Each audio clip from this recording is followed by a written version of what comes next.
सत्यनारायण जी धनसुख जी आचार्य से आग्रह है कि मैं एडवोकेट अनिल सोनी जी का माल्यार्पण कर अभिनंदन करें। मेघराज जी विश्वास से आग्रह है बताने और हमारे उपभोक्ता संरक्षण अधिकारी सुरेश कुमार जी का माल्यार्पण कर अभिनंदन करें।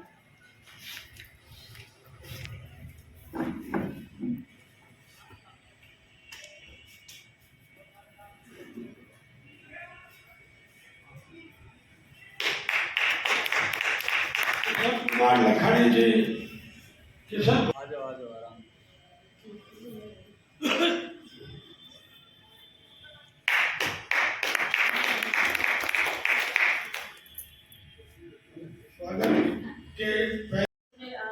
हमारे इतने साल हो गए कंज्यूमर के अंदर जुबेर पालीवाल जी, सरेंडी व्यास और नसीदार जी व्यास है। इनके थ्रू में जो इतने साल हो गए अपनी संस्था में जो बात रखते हैं वो भी पूरी होती है। और यहाँ आज अधिकारी जी हमारे भौर सिंह जी उन्होंने हमारे को सम्मानित किया और आगे काम करने के लिए सबका स्वागत है और जैसे काम हुआ हम सारे साथ हैं। मैं आग्रह करूँगा हमारे प्रोफेसर अजय जोशी साहब से कि वे माइक्रोफोन पर आए और इस विषय को और ज़्यादा खोलते हुए अपनी बात रखें। प्रोफेसर अजय जोशी साहब।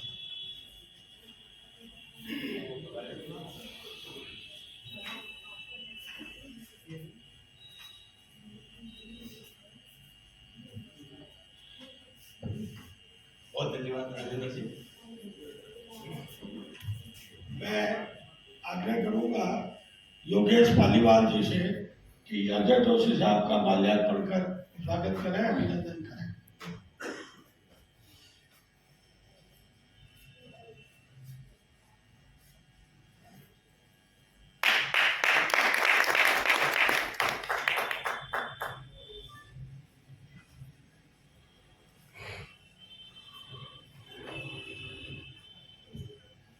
मंच पर विराजमान उपभोक्ता हितों से जुड़े सरकार के, स्वायत्त शासित संस्थाओं के, सामाजिक संस्थाओं के पदाधिकारीगण सभी अपने अपने क्षेत्र में उपभोक्ताओं के हितों की दृष्टि से महत्वपूर्ण कार्य कर रहे हैं और सामने विराजमान सारे उपभोक्ता हितों के चिंतक भी और खुद उपभोक्ता भी। जैसा हम जानते हैं कि एक व्यक्ति, एक बच्चा जब माँ की कोख से जन्म लेता है उससे लेकर उसकी अंतिम यात्रा होती है तब तक वो उपभोक्ता है किसी न किसी रूप में। और उपभोक्ता हितों की सुरक्षा की मांग, उपभोक्ता के हित सुरक्षित रहे, वो ठगा न जाए, ये मांग वर्षों से चली आ रही है, अंतर्राष्ट्रीय स्तर पर चली आ रही है। हमारा उपभोक्ता संरक्षण कानून भी अंतर्राष्ट्रीय संयुक्त राष्ट्र संघ और संस्थाओं के रिकमेंडेशंस के आधार पर बने हैं। वो सारा लंबा चौड़ा इतिहास है, उस पर नहीं जाकर आज की जो बड़ी समस्या जो आपने रखी है कि जो आज का डिजिटल युग है, ई कॉमर्स का युग है, वहां पे उपभोक्ता के अधिकारों की और उसके अधिकारों की सुरक्षा की क्या स्थिति है। मेरे ख्याल से मंच में जितने भी लोग विराजमान हैं वो मेरी बात से सहमत होंगे, असहमत भी हो सकते हैं। सबसे ज्यादा परेशानी आज के दौर में अगर किसी उपभोक्ता को हो रही है तो डिजिटल मार्केटिंग से जुड़ी उपभोक्ताओं को ही हो रही है। हाँ, ये बात जरूर है कि उपभोक्ताओं को सुविधा भी इसी से हो रही है। दोनों पक्ष इसके मौजूद है। जो आपका ई कॉमर्स है, डिजिटल मार्केटिंग है, इसने बहुत सारी सुविधाएं दे दी, बहुत सारी चीजें हमें अपेक्षाकृत कम मूल्य पर भी मिल रही है, घर बैठे मिल रही है, छूट के साथ मिल रही है और प्रोत्साहनों के साथ भी मिल रही है। तो ये सब बातें तो उस उपभोक्ता के पक्ष की जा रही है। लेकिन सबसे बड़ी जो समस्या इस क्षेत्र में आ रही है वो ये है कि जो ई कॉमर्स के अच्छे प्लेटफॉर्म है वहां पे तो उपभोक्ता के हिसाब से वस्तु की गुणवत्ता, पैकिंग और मूल्य सभी बातों का ध्यान रखा जा रहा है। लेकिन ऐसी बहुत सारी वेबसाइट आ गई, ऐसे बहुत सारे ऐप आ गए, ऐसे बहुत सारे क्षेत्र आ गए जहां पे उपभोक्ताओं को एक तरह से लूटा जा रहा है। और उस लूट को रोकने का कोई प्रभावी माध्यम अभी तक है नहीं। सरकार के कानून जरूर हैं, लेकिन हम जानते हैं कि उन कानूनों के अंदर न्याय पाना एक उपभोक्ता के लिए कितना मुश्किल हो सकता है, वो बहुत लंबी चौड़ी प्रक्रिया, कानून से जुड़े बहुत एक्सपर्ट लोग बैठे हैं, वो बात करेंगे। जब हम ई कॉमर्स में अगर अपनी बात करते हैं तो जो ज्यादा बड़ी समस्या आती है, वो पहली बात ये होती है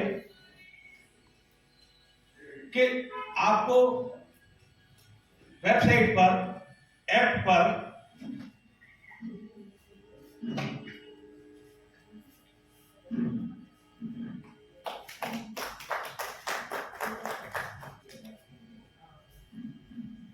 वक्ताओं से मेरा यही आग्रह है कि समय जो अपन ने निर्धारित किया है उसी के अनुसार हम काम करें, और क्योंकि नहीं तो फिर सभी लोग अपनी बात नहीं रख पाएंगे।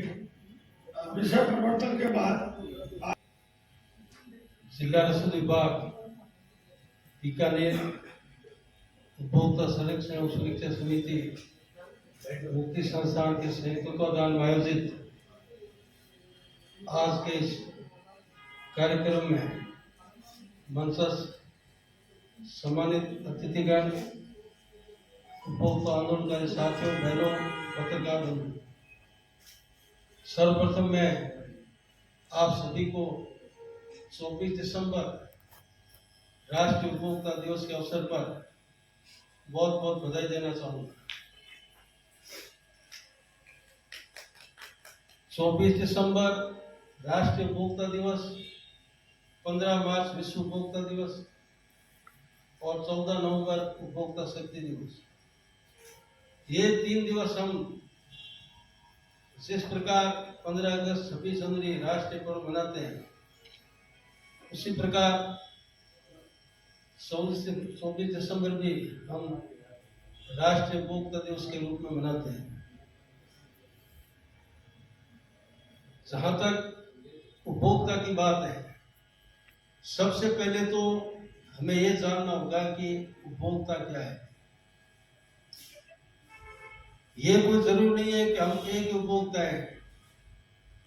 भारत के महामहिम राष्ट्रपति महोदय से लेकर और दूर दराज खेतों में बैठा किसान भी उपभोक्ता है।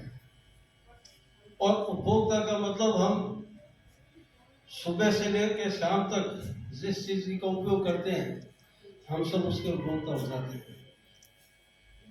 अपनी माँ की कोख में जब हम पलते हैं और लास्ट जीवन पर्यंत जब 100 वर्ष पहुंच जाते हैं, वहां तक और वहां से जाने के बाद हम फिर भी उपभोक्ता है।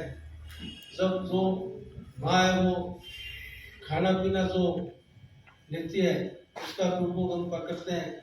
और जब लास्ट समय में जाते हैं तो काट और कपन के भी अपन उपभोक्ता होते हैं। अब रहा सवाल उपभोक्ता कौन है, ये मैंने आपको बताया था कि हम जितने भी रहते हैं सब हम उपभोक्ता हैं।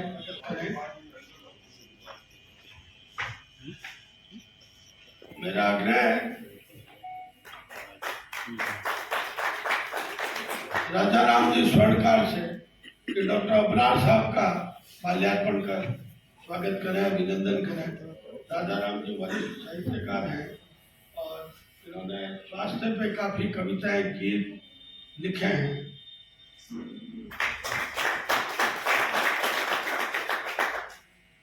मेरा आग्रह है, आज का विषय जो उपभोक्ता संरक्षण का जो नियम 1986 में चालू हुआ था, इसका कानून बने थे और इस पर लोगों को अवेयर करने के लिए ये किया जाता।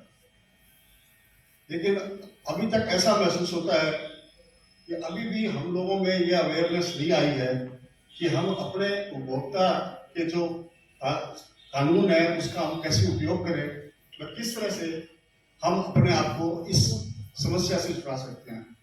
वर्तमान में साइबर वाला जो काम है वो तो और ज़्यादा घातक हो गया है। पहले तो हम व्यक्ति टू व्यक्ति मिलते थे तो किसी बात का समाधान भी हो जाता था, और साइबर क्राइम के अंदर अब तो ये स्थिति आ गई है कि हम उपभोक्ता हमेशा परेशान रहता है, माल आता कैसा है, पैसे कैसे लेता है, वो सब चीज़ें ऐसी गड़बड़ हुई है कि अगर क्रेता ध्यान नहीं रखे, अगर होशियार नहीं होगा तो उसको हमेशा नुकसान भोगना पड़ेगा। इसलिए आप हम सब जो भोक्ता हैं, हम सबको अपनी खरीदारी के समय विशेष ध्यान रखना जरूरी है। अगर उसमें हम चूक करेंगे तो फिर हमारे लिए कोई भी खाली कानूनी सहायता हम प्रयास करते हैं, लेकिन जो आदमी किसी आदमी ने आपसे कलकत्ता से माल लेके आपने लिया, आप उसको कैसे करेंगे और कैसे आप क्राइम ब्रांच में भी जाएंगे तो वो कितना तक कर पाएंगे उसको। तो इसलिए पहले ये है कि हमें किसी भी चीज को खरीदने से पहले उसके गुण अवगुण दोष सब मालूम होने चाहिए, और इन्हीं के साथ हम अपना काम कर सकते हैं।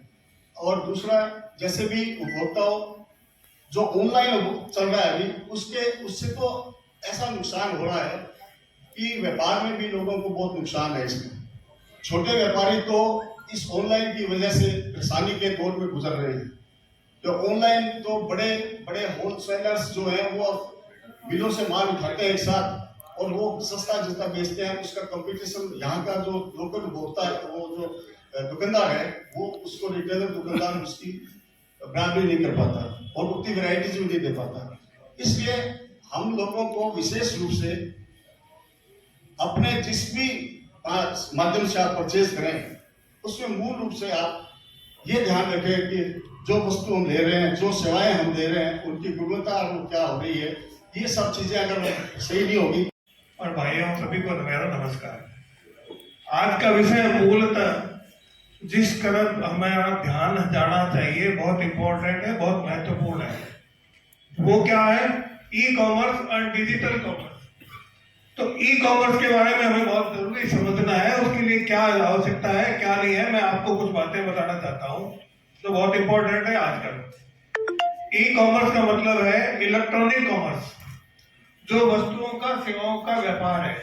मतलब हम इलेक्ट्रॉनिक कॉमर्स के माध्यम से वस्तुओं का सेवाओं का व्यापार जो करते हैं या उसके माध्यम से जो लेते हैं ना, उसको ई कॉमर्स कहते हैं। और इसी का दूसरा रूप है डिजिटल कॉमर्स।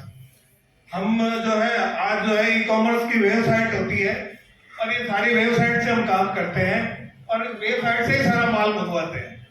तो हमें ये बहुत इंपॉर्टेंट है, हमें समझना जरूरी है कि ई कॉमर्स क्या है और उसके बाद में उसकी क्या क्या लाभ है, क्या क्या हानियां हैं, ये बहुत महत्वपूर्ण है। और उस लाभ और हानियों को समझने के बाद ही हम इस इतने महत्वपूर्ण सब्जेक्ट को आगे पूरा समझ पाएंगे, आगे काम कर पाएंगे। क्योंकि 5 मिनट का समय दिया गया है, इसलिए मैं विस्तृत में ना बता के मैं आपको बहुत शॉर्ट में निवेदन करना चाहता हूँ। हमें ये देखना है कि ई कॉमर्स व्यवसाय क्या है, कैसे किया जाता है, कैसे छोटी कंपनियां और कैसे बड़ी कंपनियां हर छोटे व्यक्ति तक भी पहुंच सकती है और आम नागरिक तक भी पहुंच सकती है। ये पहुंचने का उनका रास्ता है और उन्होंने तो आजकल अपना रखा है। इसके अलावा कैसे काम करता है ये भी बहुत इंपॉर्टेंट है। ये चैनलों के माध्यम से तथा और दूसरे माध्यम से अगर ये बोलना शुरू हो जाएंगे 3 घंटे तो गए, तो हम जैसे कब बोलेंगे। तो सबसे पहले जो पढ़ाते हैं डॉक्टर अजय जोशी जी, उन्होंने सार रूप में सारी बातें कह दी। मैं तो बस इतना ही कहना चाहता हूँ कि जो कोई भी उपभोग करता है वह उपभोक्ता होता है। तो सबसे पहले तो अपने को ये ध्यान रखना है, कोई भी चीज अपने खरीदारी करें तो उसका कैश मेमो जरूर लें। अपने कैश मेमो नहीं लेते हैं और उसके कारण से परेशानी होती है। और आप जो सामने सभी बैठे हैं जागरूक उपभोक्ता हैं और इस संबंध में और जागरूकता लानी चाहिए। आज सबसे अच्छी बात ये लगी, संचालन बड़ा शानदार हो रहा है। राजेंद्र जी हैं जो बड़ा शानदार संचालन कर रहे हैं। बस इतनी बात कह के मैं अपना स्थान ग्रहण कर रहा हूँ। धन्यवाद।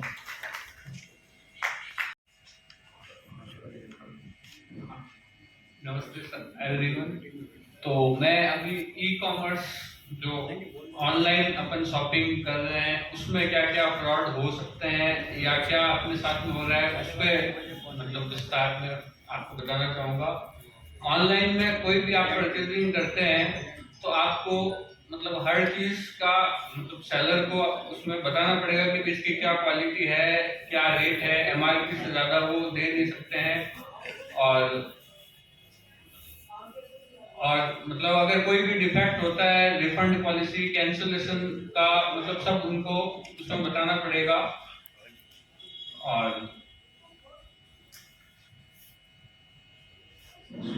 मेन तो वही है।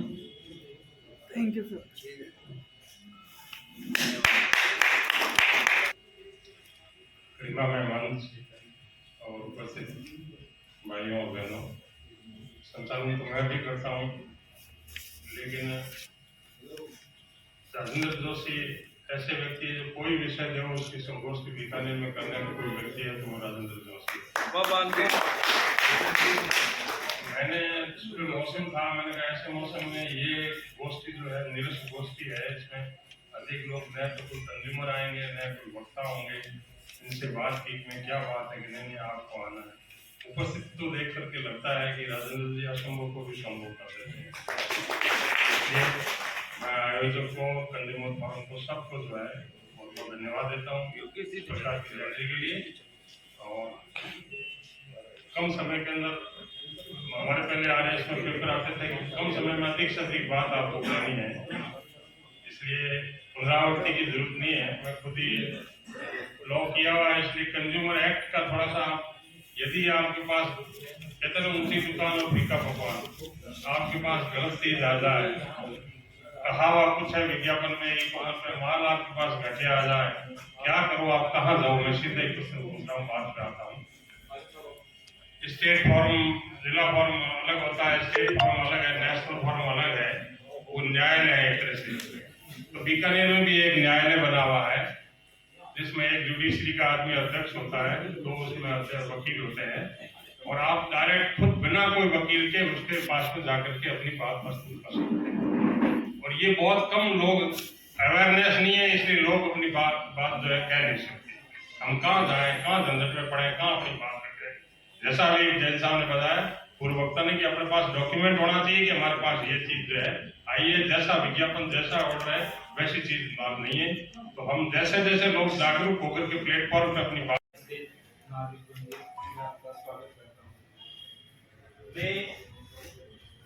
भाषण नहीं देने आया, मैं आपसे संवाद करना चाहूंगा और हो सकता है 10 मिनट ले सिर्फ 10 मिनट। संवाद लंबा चलेगा। अपन बात करते हैं कि डिजिटल ट्रैकिंग और electronics admission often education is a key of the door of all the dreams. बच्चों को इस तरह से भ्रमित किया जाता है कि हम जो है वही सब कुछ है, हमारे अलावा इस संसार में कोई कुछ भी कोचिंग सेंटर दूसरे नहीं है। आकाश इंस्टीट्यूट ही क्यों, हम यहाँ बेहतर सेवाएं देते हैं, हमारे स्टाफ एजुकेटेड होते हैं, हमारी टेक्निक अच्छी है, हमारा ई सिस्टम बहुत शानदार है, हम आपको जो ऑनलाइन क्लासेस उपलब्ध करवाएंगे वो बहुत एक्टिव है। इससे क्या होता है कि बच्चा, गार्जियन और हम सब भ्रमित हो जाते हैं कि नहीं यार मुझे तो आकाश में जाना है। ऐसे आकाश इंस्टीट्यूट के खिलाफ एक व्यक्ति आया था, मैंने खुद ने दावा लगाया था उसमें, और आकाश इंस्टीट्यूट के खिलाफ फीस रिफंड के कंज्यूमर कोर्ट ने आदेश दिए।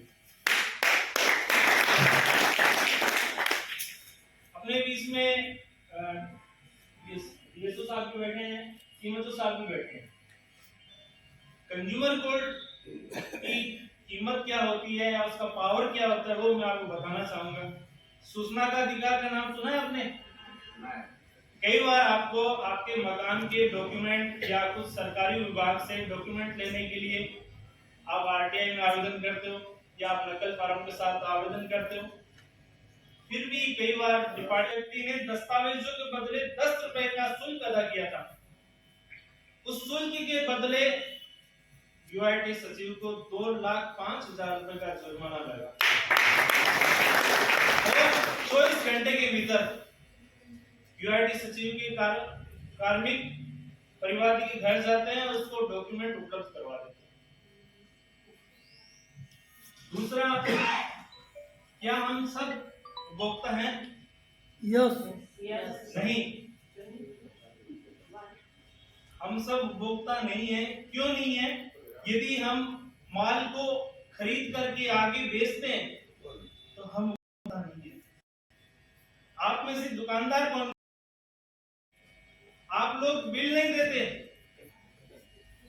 और आजकल तो एक ट्रेंड बन चला है ऑनलाइन शॉपिंग का, या जो बड़े बड़े विशाल मेगा मार्ट है, रिलायंस है, स्मार्ट पॉइंट है, वहां जाते हो, आपको बिल ये पकड़ाया जाता है, ये पकड़ाया जाता है ना। 15 दिन बाद 10 दिन बाद आप देखोगे कि बिल की हालत हो जाएगी, बिल साफ हो जाएगा ना।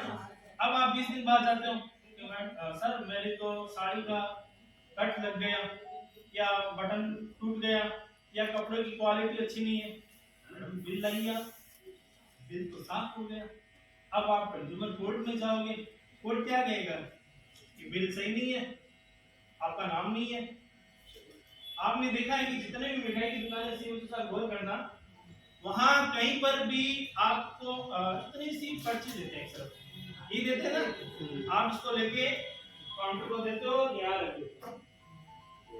अब आपके पास बिल नहीं है, आपने मिठाई ले ली, घर चले गए, कुछ खराब आ गई, मिलावट हो गई, आपके शरीर के स्वास्थ्य को नुकसान हो गया, तो आप क्या करोगे? कोर्ट जाओगे, कोर्ट कहेगी बिल नहीं है, तो आपका राइट खत्म हो गया। लेकिन यदि कोई दुकानदार आपको बिल देने से इनकार करता है तो आप उसकी शिकायत कर सकते हैं जिला कलेक्टर को, जो उपभोक्ता संरक्षण कमेटी बीकानेर का अध्यक्ष है, और उसके बाद शिकायत की कॉपी लेकर के आप बिना बिल भी वहां जा सकते हैं। जैसे इसमें देखो, बिल में नाम नहीं लिखा होता है, सिर्फ मोबाइल नंबर दे देते हैं। मोबाइल नंबर से आपके पास तरह तरह के मैसेजेस आते हैं, फिर आपका शिकार हो जाता है। बिल में आपका नाम नहीं है और सामान आपको सही मिला है, भी जा सकते, और उस दुकानदार के खिलाफ जिसने कई अज्ञात उपभोक्ताओं को। अब बात करते हैं इलेक्ट्रॉनिक में भी, ये जो ग्रामीण विज्ञापन मैंने बताया ना, पानी की बोतल, ये किंग फेसर है, मान लो एक बिस्लरी है। अब इसमें आता है बिस्लरी, बिस्लरी, बेस्लरी, अरे ये तो आपके साथ फ्रॉड हो रहा है ना, आप पैसे दे रहे हो और घटाघट पिए जा रहे हो। और दूसरा भी क्या होता है कि जैसे ये दूध की और कोल्ड ड्रिंक की जो बोतल होती है या जो चॉकलेट्स होती है, उसमें आप एक्सपायरी डेट देखते हो, 1 जनवरी को बनी है और 31 दिसंबर उसकी लास्ट डेट। तो आप क्या करते हो कि दिसंबर में या नवंबर में आप जाते हो और उस चॉकलेट को खा लेते हो, खरीद लेते हो। अरे 31 दिसंबर है, आज तो 5 दिसंबर है। तो मेरा कहने का तात्पर्य है कि जो चीज दूध से, केमिकल से जो बनती है, उसको एक विशेष तकनीक के जरिए सुरक्षित रखा जा सकता है। जैसे मान लो कि अमूल चॉकलेट है, वो गुजरात से बनती है, अब ट्रकों से माल भर के बीकानेर आता है, ट्रक से उसको निकालेंगे और बड़े बड़े शोरूम में रखते हैं वहां पे। तो जैसे ये मान लो ऐसी शोरूम में चॉकलेट को आपने रख दिया, ये उसको प्रॉपर टेम्परेचर नहीं मिल पाता, ये अपने राजस्थान की गर्मी ऐसी है कि ऐसी में भी चीज खराब हो सकती है। तो आपको विशेषकर ये ध्यान रखें कि 1 साल की एक्सपायरी डेट को मत देखें, आप तो ये देखें कि मुझे ताजा माल खाना है। आप पैसे किस बात के देते हो? ताजा माल, आप गृहणियां हैं, दूध वालों के पास जाते हैं, तो ताजा दूध सामने दूध के दुहा के लेके आते हो ना, तो उसमें पानी की मिलावट ना हो जाए। घर की मटकी का पानी आप दूसरे दिन चेंज करते हो और आप बोतल बंद पानी 1 साल तक पी लेते हो। तो इसलिए कम शब्दों में, हालांकि मेरा बोलने का बहुत कुछ मन है, लेकिन समय की गरिमा को देखते हुए मैं आपको ये कहना चाहूंगा कि माल को आप अच्छे से देखें, उसकी क्वालिटी देखें, उसको कब बनाया है, वो देखें। और एक लीक सेक्टर अलग आता हूँ कि लाइट पानी की प्रॉब्लम होती है ना, आपको बिल ज्यादा आ जाता है, आता है ना, तो कंज्यूमर कोर्ट को वो पावर भी है कि यदि आपके लाइट का पानी का बिल ज्यादा आ गया तो आप कंज्यूमर कोर्ट में जाकर के आप स्टे ले सकते हो। एक मामला आया था, एक ग्रामीण था, उसके 6.5 लाख रुपए का बिल आ गया मात्र 2 महीने का, जहां सरकार 100 यूनिट तक तो फ्री देती है, उस बंदे का बिल आ गया 6.5 लाख रुपए और बिजली विभाग वाले आ गए काटने। 6 लाख रुपए जमा कराओ, जो कहना है आपको बात नहीं करना, पहले आप पैसे जमा कराओ। वो बंदा दौड़ा दौड़ा आया, हिसाब ये हो गया, अरे क्या हो गया, कोई दिक्कत नहीं है, कि सिविल कोर्ट में जाऊंगा, मैं सिविल कोर्ट में जाऊंगा तो मुझे कोर्ट फीस जमा करवानी पड़ेगी, 6 लाख रुपए की आप कोर्ट फीस जमा कराओ, तो बंदा कहाँ से जाए। तो उसको राह दिखाई कि तू भैया सीधा कंज्यूमर कोर्ट जा, तूने पैसे देकर के सेवा ली है। तो कोर्ट ने तत्काल उस फाइल पे स्टे किया और 3 महीने बाद फैसला करते हुए 6 लाख रुपए का बिल जीरो कर दिया। कंज्यूमर कोर्ट की बात है। इसलिए आप बहुत सारे कमेटी से भी जुड़े हुए हैं, तो कोई बताएगा कि आपने खुद ने कभी क्या किसी दुकानदार के खिलाफ कंज्यूमर कोर्ट में जाकर केस लगाया? नहीं लगाना चाहिए, वो इकलौते शख्स है आपके लिए गाली।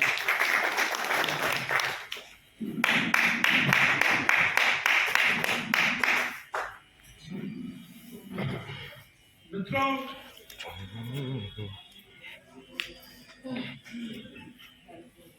गुजरात जी बैठी हैं और आप सब लोग बैठे हैं। एक बात ऐसी है जिस पर किसी का ध्यान नहीं जा रहा है, हालांकि वो हमारे सीमा में नहीं है, हमारे भी सीमा में नहीं है। डीएसओ साहब बैठे बैठे भाव बढ़ाते हैं कि इस बार इस डब्बी का एमआरपी रेट 6 रुपए कर दो। अब मनमोहन जी जानते हैं इस चीज को, अगली बार चाहे 7 रुपए कर दो। अरे तो क्यों कर दो भाई, महंगाई पे कंट्रोल नहीं है, ये भी वकील 2-3 दिन बैठे हैं, इस पे आप लोगों ने भी कभी ध्यान नहीं। और ये कंज्यूमर सबसे ज्यादा यहाँ मारा जाता है एमआरपी पे देने का। और तो एमआरपी लगाने का, बचाने का, इसमें सरकार का कंट्रोल नहीं है। प्रोफेसर साहब आपने भी ये बात, मैं चाह रहा था कि आपके पास बोलते, एमआरपी कौन तय करता है आपको पता है?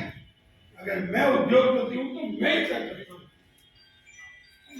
मैं ही तय करता हूं, सरकार का इसमें कोई हस्तक्षेप नहीं है। एमआरपी तय करने के लिए कंज्यूमर को आगे आना चाहिए। और एमआरपी मैंने आपको बताया ना, साबुन अगला लॉट आएगा ना तो 2 रुपए बढ़ी हुई मिलेगी।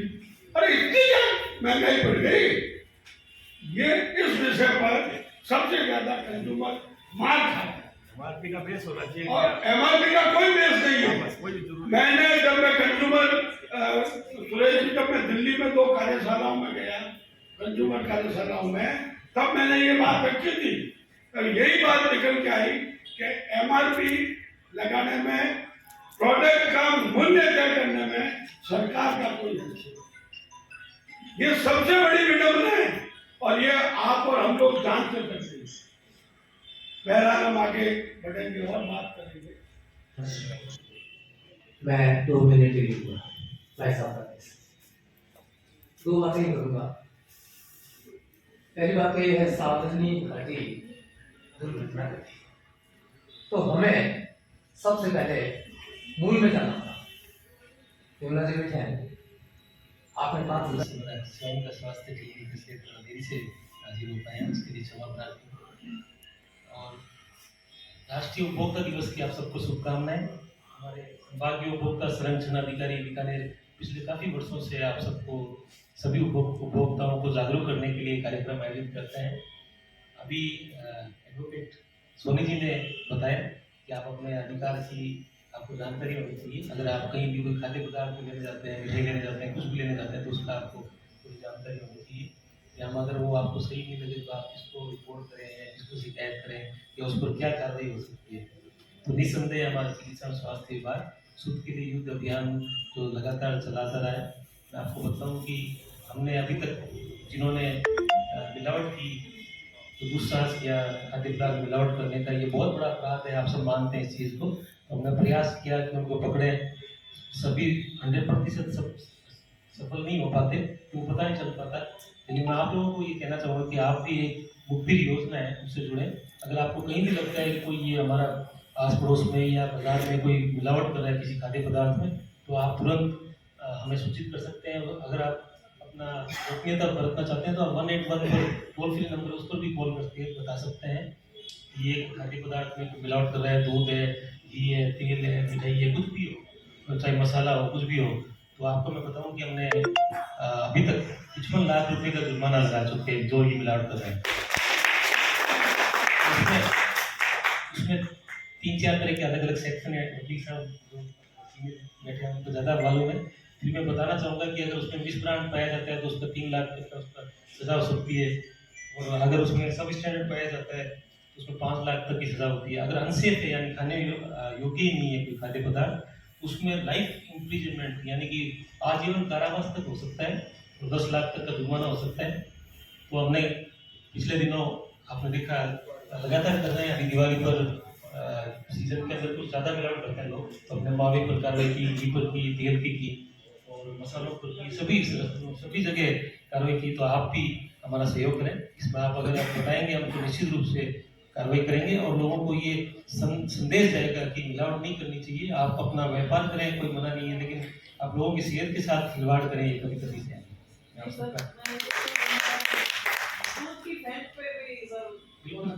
मैडम। आप ही बताएं अगर कोई संदेह हो। बिल्कुल आप बताएं, आप संदेह हो तो बताना, जरूर टीम भेज के। मैं आप सबका धन्यवाद करता हूँ मुझे बुलाया।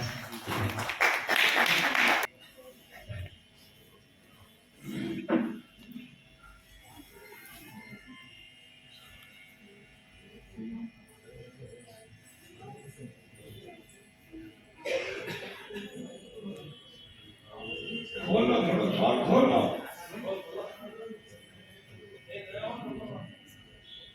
तो थोड़ी है।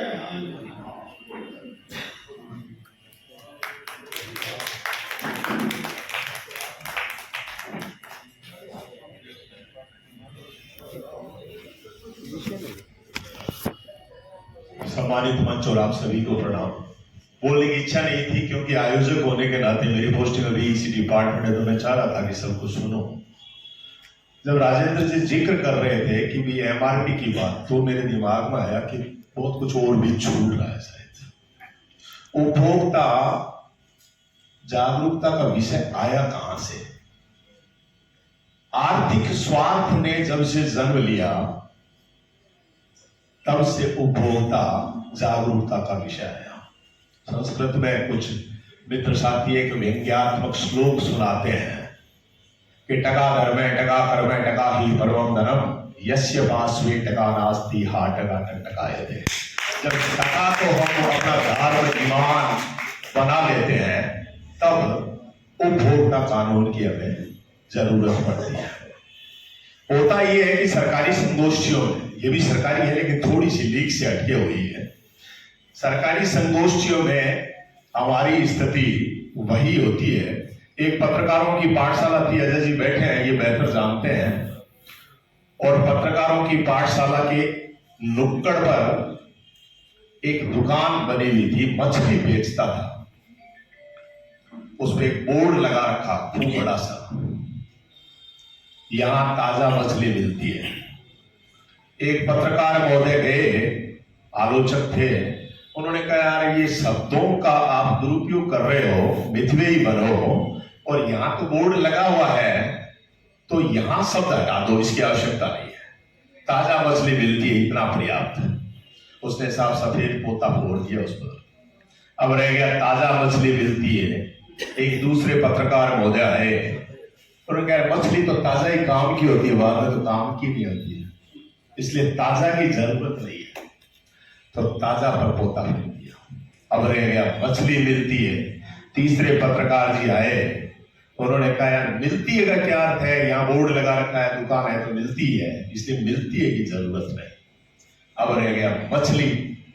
तो हमारे राजेंद्र जोशी जी जैसे एक पत्रकार आए और उन्होंने कहा यार इतनी बढ़िया जगह है, इतना बड़ा बोर्ड है, पूरा लिखो ना यहाँ ताजा मछली मिलती है। तो वापस हो गया था। और हम सब की स्थिति वही है कि हम जागरूक क्यों नहीं हो पा रहे हैं कि जहां से शुरू करते हैं वापस वहीं आके खड़े हो जाते हैं। उस ग्रास रूट पर सरकार ये काम नहीं करेगी, ये काम उपभोक्ता ही कर सकता है। जब आप एमआरपी की बात कर रहे थे तो मुझे याद आ रहा था कि एमआरपी के बाद तो एक और वार, प्राइस वार के बाद एक और वार, वेट वार आया। गृहणियां जानती है अच्छी तरह से। 1 किलो की रेट की तुलना, मानता हूं सरकार की इस पर बंदिश नहीं है, हस्तक्षेप नहीं है, तो विक्रेता अपने हिसाब से रेट लिखता है, लेकिन एक वेट वार आया कि तुलना की जाती है कि सर्फ एक्सेल इतने का, विम बार इतने का, वो इतने का, फलाना है। उस पर वेट जो है 1 किलो दे रहा है, वो 1 किलो से घटते घटते 905 ग्राम पे आ गया। प्राइस वही, ये प्राइस वार है, उपभोक्ता इससे ठगा जाता है। इस ठगने के पीछे जब तक उपभोक्ता जागरूक नहीं होगा तब तक कोई सरकार कोई एक्ट पारित कर दे, कोई व्यवस्था कर ले, यहां तो श्रेयांश बे जैसे लोगों की जरूरत है जो गली और नुक्कड़ पर अलग जला सके। यहां भाषण देने से काम होने वाला नहीं। हमारे भंवर सिंह जी जिला रसद अधिकारी के प्रतिनिधि के रूप में मौजूद है। अभी पिछले दिनों ये बोलता है नहीं, पिछले दिनों इनकी श्रीमती जी ने मोबाइल गुम कर दिया, और मोबाइल गुम किया उसके बाद, ये हम सब के साथ भी हो सकता है, मोबाइल गुम करने के बाद एक कंज्यूमर की हैसियत से सबसे पहला काम हमारा क्या होना चाहिए? ये उस थाने के चक्कर लगा रहे हैं एफआईआर के लिए, उस सिम को ब्लॉक नहीं करवा रहे हैं, जिसकी वजह से कई सारी दिक्कतें हमें हो सकती है। आपने देखा होगा मोबाइल में पेटीएम, गूगल पे, फोन पे, पता नहीं कितनी सारी चीजें उसमें रखते हैं, और जब वो रखते हैं तो आजकल एक नया कंसेप्ट आया है कि पेटी पेमेंट, जो छोटी पेमेंट है उसके लिए विदाउट पिन हम पेमेंट कर सकते हैं। 2000 रुपए हमने एक बार सीमा निर्धारित कर दी, विदाउट पे पेमेंट हो जाएगा। तो मुझे आपका खोया हुआ मोबाइल मिला तो मेरे तो लॉटरी आ लग गई ना, मुझे तो कुछ जरूरत नहीं है। दूसरी बात, ओटीपी आएगा तो भी उसी मोबाइल पे आना है, तो मेरे पास तो ओटीपी भी है आपका बैंक अकाउंट उससे लिंक है, और मुझे क्या चाहिए? आपने एक नोट किया होगा, जब गूगल पे, फोन पे, पेटीएम आप डाउनलोड करते हैं, ये कंसेप्ट है वकील साहब आपके लिए कि इसके संबंध में आप कुछ कर सकते हैं। आपको सुन रहा था तो मुझे लगा कि इस पे आप कुछ कर सकते हैं। गूगल पे, फोन पे, पेटीएम, किसी भी साइट से हम जब डाउनलोड करते हैं, मेरे पास 2 मोबाइल है, आपके पास भी होंगे, मैं कहता हूं कि मेरी जो सिम बैंक अकाउंट से लिंक है, मैं उससे अदर डिवाइस में वो फोन पे या गूगल पे या पेटीएम डाउनलोड करना चाहता हूं। नहीं होगा, आप ट्राई कर लीजिए, क्योंकि मेरे पास अगर उसी फोन में वही सिम है और उससे मैं ऑपरेट कर रहा हूं, तो मेरी तो सिम जा रही है, ओटीपी का साधन जा रहा है, तो मेरे तो बचाव का कोई रास्ता ही नहीं है ना। वरना मैं एक फोन में ऐप डाउनलोड करूंगा, दूसरी में मेरी सिम है, ओटीपी आएगा तो नहीं बताऊंगा। लेकिन ऐसी व्यवस्थाएं नहीं है, इसलिए हमें इस संदर्भ में भी कुछ सोचना चाहिए। श्रेयांश बेद है, हमारे पालीवाल जी है, महाराज तो खैर हमारे आदरणीय थे, खूब काम किया उन्होंने, और वो काम अभी तक उस गति से नहीं हो पा रहा है। मैं आप सबसे आह्वान करूंगा कि आप इस ट्रैक को, और पालीवाल जी के पास महिलाओं की जो 7 पीढ़ियों को संस्कारित करती है वो फौज है, और पढ़ी लिखी महिलाएं हैं। अगर पालीवाल जी ये काम कर सकते हैं, मैं उनसे आग्रह करूंगा कि इसमें कुछ आगे नवाचार करें। धन्यवाद। सभी सम्मानीय व्यक्तित्व को मेरा नमस्कार। उपभोक्ता संरक्षण सुरक्षा अधिकार दिवस आज के दिन हम मनाने जा रहे हैं, और जोशी जी हर साल मनाते हैं। जिस बार मेरा उसमें इन्वॉल्वमेंट नहीं हो पाता तो मुझे लगता है मेरा कुछ अधिकार कम हो जाता है। उसको पुख्ता करने के लिए आपका धन्यवाद, क्योंकि इन्होंने अध्यक्ष बना दिया। अब अध्यक्ष जो होता है, ऐसा लगता है कि थोड़ा होना चाहिए ऐसे बुजुर्ग सा इंसान जिसको बहुत ज्यादा ज्ञान हो और हमें मार्गदर्शन दे सके। तो वो भी उन्होंने मुझे स्थान दिया, उसके लिए बहुत बहुत धन्यवाद। ये जताने के लिए कि अब बुजुर्ग हो गई हूँ, तो धन्यवाद। और बात कि जब वहाँ बैठे होते हैं, जब घर से निकलते हैं ना, तो बड़ा तैयारी करके आते हैं कि अब इस पे भी बोलना है, उपभोक्ता क्या होता है, फिर उपभोक्ता के अधिकार क्या होते हैं, फिर ई कॉमर्स और उसके ट्रेड क्या है, सब ऐसे सोच रहे होते हैं। एक के बाद एक बोला वक्ता, अच्छा ये भी गया खत्म, फिर दूसरा वक्ता बोला अच्छा इसका तो अधिकार भी खत्म, फिर ऐसे करते करते अब लास्ट में तो कुछ बचता ही नहीं, वो खत्म। चलिए कोई बात नहीं, एक सोचा था कि मूल्य के बारे में बात कर लेंगे, तो रवि जी का क्या आ गया, मैं मूल्य के बारे में बातें कर गया। अब पर जो ये बात कर रहे थे ना, आप सर ने करी थी कि जो दिखाया जाता है वो होता नहीं है।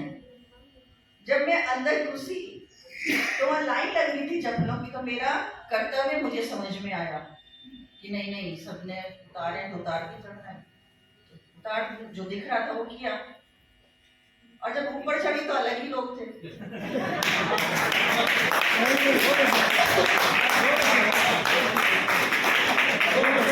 जो दिखाया वो नहीं था, अच्छा मुझे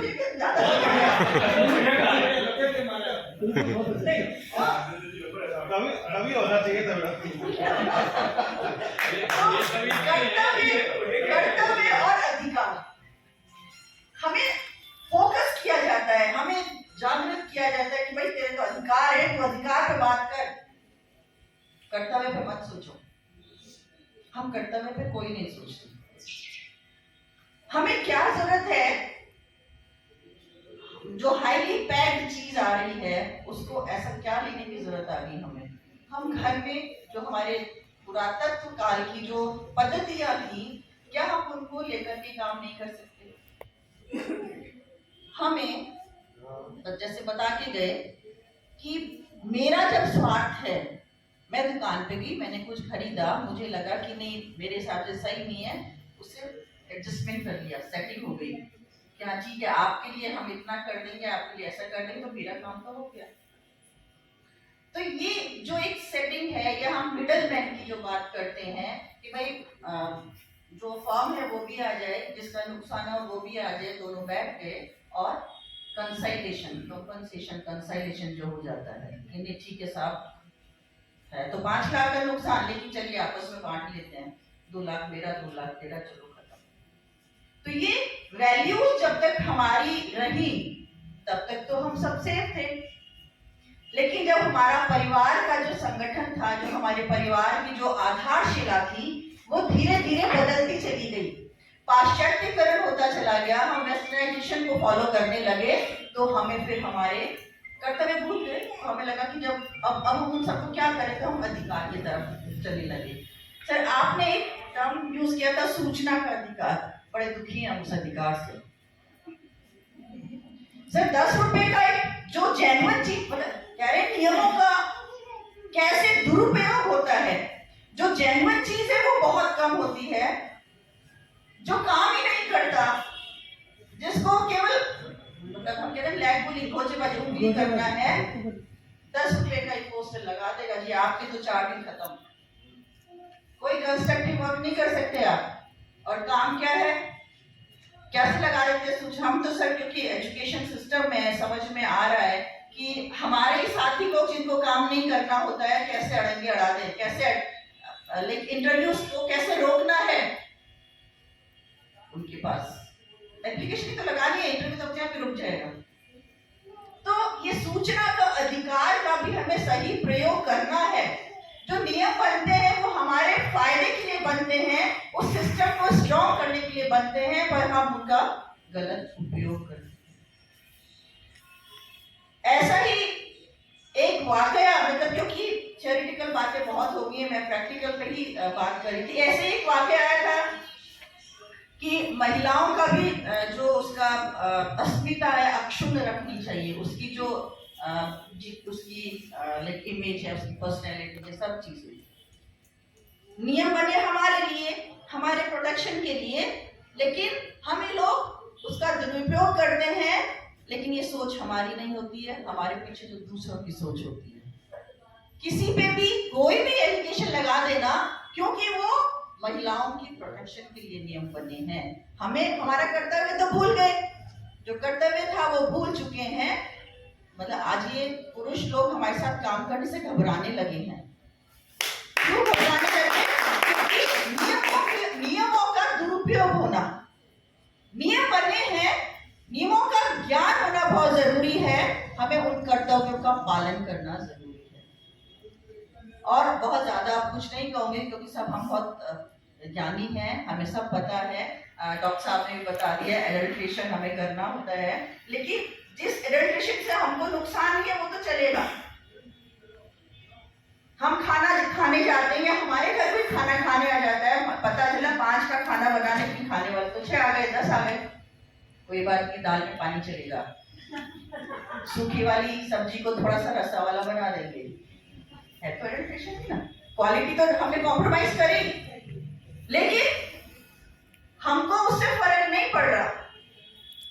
तो जो फर्क नहीं पड़ रहा चलेगा, तो ये चलेगा वाली जो चीज है जब तक हम नहीं हटाएंगे अपनी सोच से, तो ये हम अधिकार और संरक्षण की जो बात करते हैं वो नहीं कर पाएंगे।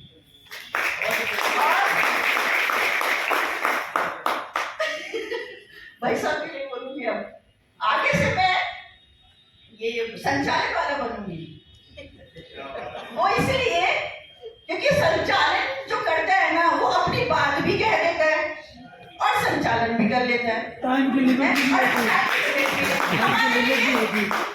पास लिमिट है कि भाई 5 से ज्यादा नहीं बोलना, नहीं तो पीछे से कुर्सी हिला देते हैं। इसके लिए कोई लिमिटेशन नहीं, वो तो मैं बस मजाक कर रही हूँ। ये सब मजाक की बात है, क्योंकि माहौल बदलना भी बहुत जरूरी होता है।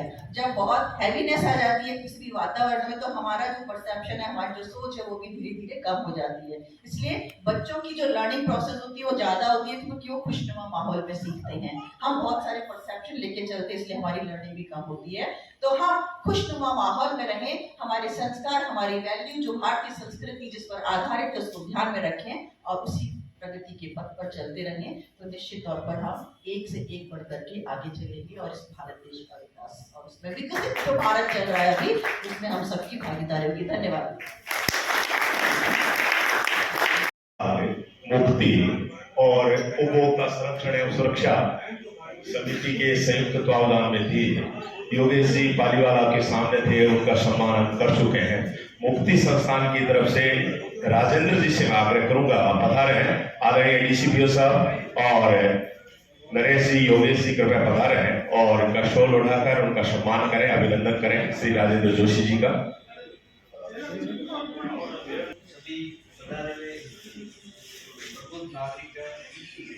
यहाँ पर आज मेरा सभी से परिचय हुआ और सब लोगों ने आपने अपना कीमती समय दिया, उसके लिए आप सभी का बहुत बहुत धन्यवाद। और अभी प्रोग्राम समापन होने के बाद सभी के लिए खाने की व्यवस्था है, सभी अपना खाना लेके